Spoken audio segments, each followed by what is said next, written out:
Good morning. My self Rishikant Sahni. आज हम लोग देखेंगे हाई प्रेशर बॉयलर में बेंसन बॉयलर। इससे पहले हम लोग लोफलर बॉयलर एंड लेमेंट बॉयलर को देख चुके हैं। ठीक है, देखिए इसमें क्या क्या होता है। In this in the Lamont boiler, the main difficult experience is the formation and attachment of bubbles on the inner surface of the heating tubes. Okay, the attached tube bubbles to the tube surface reduce the heat flow and heat and steam generation as it offer high thermal resistance. Then water film. Benson is in 1922 argued that if the boiler pressure was raised to critical pressure 2 to 5 atm, the steam and water have the same density and therefore steam and water have the same density and therefore the danger of bubble formation can be easily eliminated. The first high pressure Bunsen boiler was put up in operation 1927 in West Germany. This boiler to make used of forced circulation and use oil as a fuel. Its chief novel principle is that it eliminates the latent heat of water by first compressing the feed to the pressure of 235 bar. It is then above the critical pressure and its latent heat is zero. Okay, तो देखिए इसमें क्या दिखा रहा है, above the critical pressure क्या हो जाएगा, latent heat क्या हो जाएगा आपका, ये जीरो हो जाएगा। देखिए इसमें the boiler does not use any drum, most important point बता रखा है ये, the boiler does not use any drum, the feed water after circulation through economic tube flow through the radiant parallel tube action is evaporate partially. The steam water mixture produced then moves to the transit section where the mixture is converted into steam. Okay, the steam is now passed through the convection superheater and finally supplied to the prime mover. Boilers having as 650 degree centigrade temperature of steam had been put into the service. The maximum working pressure they obtained show for from commercial Bunsen boiler is 500 atm. The Bunsen boiler of 150 tons per hour generating capacity are in use. Okay, तो यहाँ पे क्या किया गया है, पहली बात तो ये कि यहाँ पे अब क्रिटिकल प्रेशर के ऊपर काम किया जाएगा, जिससे क्या होगा, आपका कोई बबल्स क्रिएट नहीं होगा और लेटेंट हीट एवापोरेशन भी क्या हो जाएगा, जीरो हो जाएगा। क्लियर है? तो देखिए यहाँ पे कैसे स्टार्ट किया गया है। ओके, फीड पंप से कहाँ पे गया, ये इकोनोमाइजर में क्या आपका फ्यूल गैस होता है, वेस्ट गैस होता है, उसको यूज करते हैं हम लोग, उसे यूज कर रहा है ये हीट। उसके बाद से क्या हुआ, ये कहाँ पे गया है, ये इसमें गया है। ठीक है ना, यहाँ पे क्या बोले हैं, पैरेलल कन्वेक्शन यूज किया गया है। जिसके बाद ये स्टीम बना, स्टीम से बाद उसके कहाँ से गया ये, फिर अगेन ये इकोनोमाइजर यूज किया गया है, फिर ये यूज करके इसको आपको स्टीम प्राइम मूवर में इसको भेज दिया गया। हाँ, रेडियन पैरेलल ट्यूब सेक्शन ये है, radian parallel tube section. Okay,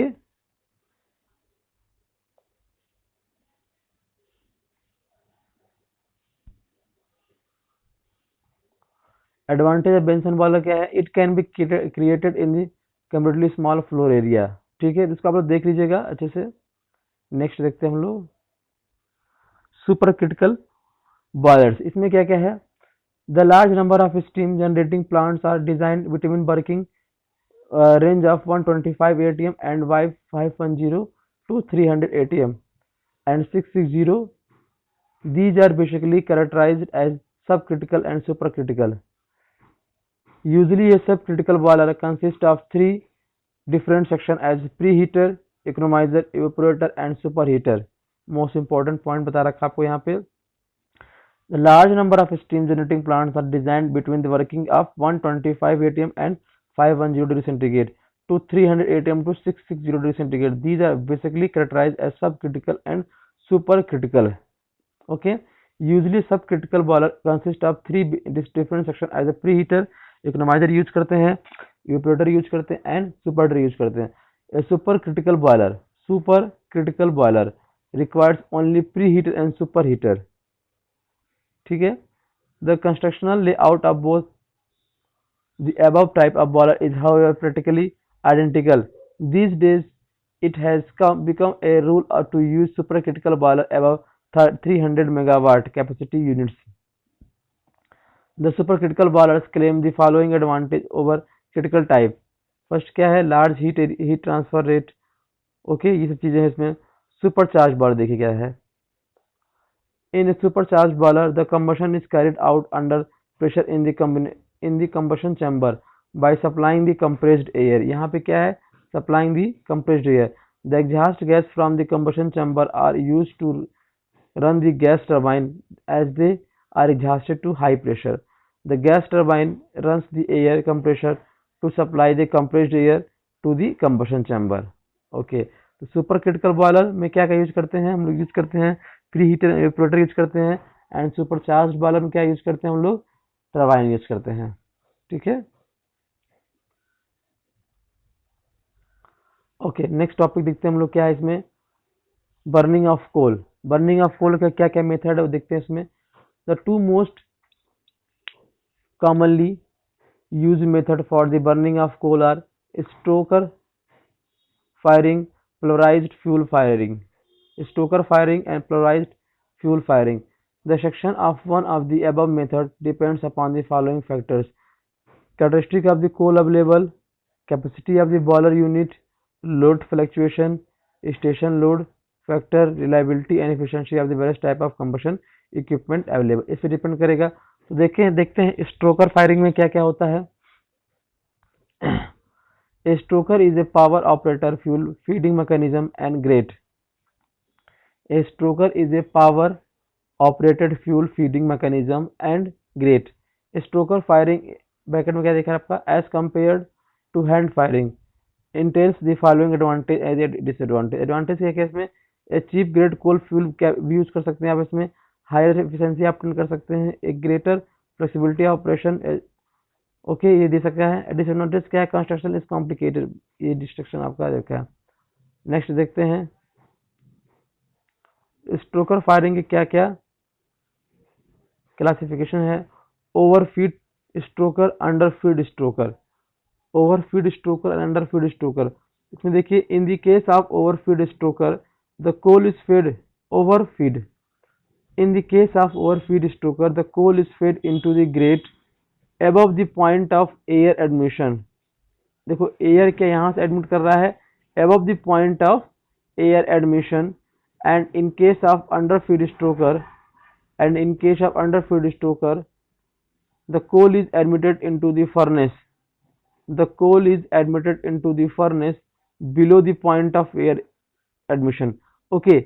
यहाँ पे क्या है, रेफरेंस एयर कहाँ से एंटर कर रहा है, एयर ओवरफीड स्ट्रोकर में क्या होगा, जो आपका फ्यूल ऐड करेगा, आपका कोल ऐड करेगा अबव द एयर एंटर। ठीक है। और अंडरफीड में क्या होगा, below the air enter. Okay the difference in figure, ये फिगर देखिए दिखा रखा है यहाँ पे। देखिए ये कोल आपका है और एयर कहाँ से एंटर कर रहा है, इसके नीचे, मतलब कि एयर के जहाँ से एंटर कर रहा है उसके ऊपर से क्या है आपका फ्यूल रखा गया है। और इसमें देखिए क्या रखा है आपका, एयर यहाँ से एंटर कर रहा है और इसके नीचे क्या है आपका कोल एंटर किया है। ओवरफीड स्ट्रोकर में क्या देखिए, this type of stoker are used for the large capacity boiler installation. Large capacity boiler installation where the coal is burn without pulverization. Okay without pulverization. The overfeed stoker are mainly two types, travelling grate stoker and spreader stoker. देख लेते हैं travelling grate स्ट्रोकर क्या है। The travelling stoker में भी chain grate type and bar type this two differ only in details of the grate construction. So ये chain grate 35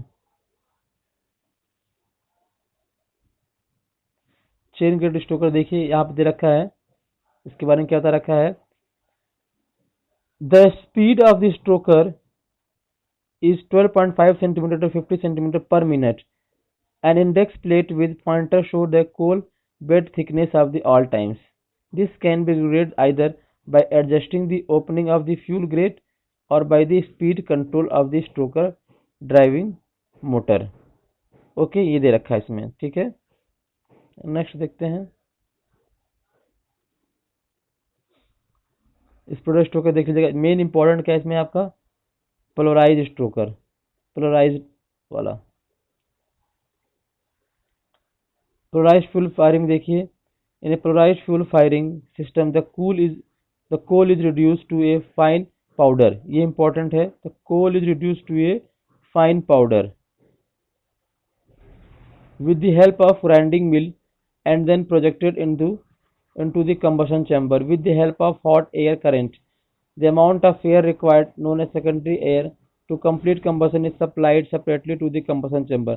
The resulting turbulence in the combustion chamber helps for uniform mixing of fuel and air through combustion.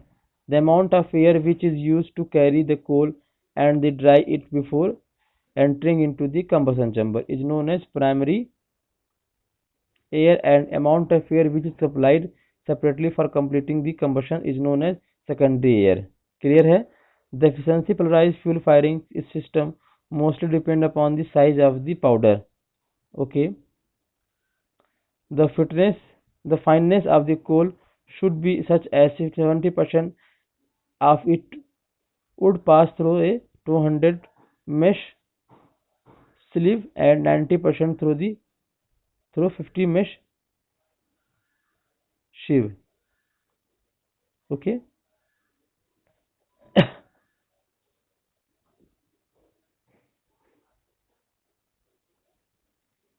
देखिए दे रखा है,